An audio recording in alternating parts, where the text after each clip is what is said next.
Ta' kull sena pajjiżna jinvesti madwar 17 miljun euro fis-sena fil-ġlieda kontra l-kanċer. Dan sabiex madwar 500 pazjent fis-sena jibbenefika minn dawn il-mediċini li b'mod gradwali bdew jiddaħħlu fil-formularju mill-2017. Fl-aħħar snin pajjiżna żdied l-investiment fil-ġlieda kontra l-kanċer, biss fl-aħħar leġislatura żdiedu 12 il-mediċina fuq il-formularju tal-Gvern.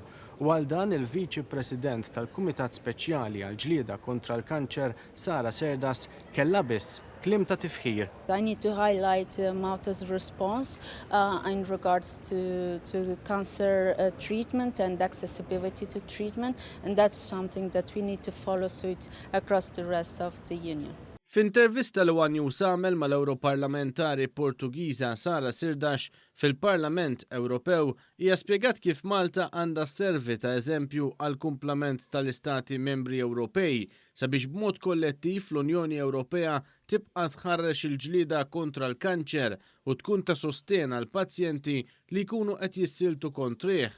That's one of the great examples that we actually want to take out as an example and make it a reality across the EU, the whole EU, the whole 27 member states. Why is that? And that means that we can reach more people and we can tackle the real health needs of cancer patients. L-Europarlamentari Portugiża rat ukoll kif pajjiżna qed jinvesti ħafna mhux biss fl-għajnuna lil pazjenti u t-trattament iżda fir-riċerka.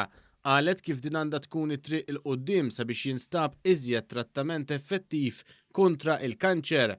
We need to invest in research. It's really nice and good that Malta is doing that. What we aim here at the EU level is that member states create networks for the different types of research that's out there to have robust clinical trials, but not only clinical trials, cohort studies, which are observational epidemiological studies. Hija notat kif il-ġlieda kontra l-kanċer f'pajjiżna ma baqgħetx waħda tal-pazjenti biss, iżda saret il-ġlieda ta' stat sħiħ li qed jiġġielidha b'investiment f'mediċini ġodda bi programmi ta' screening u b'investimenti f'riċerka għal trattament ġdid. Colin Degwara għal One News mill-Parlament Ewropew fi Strasburgu.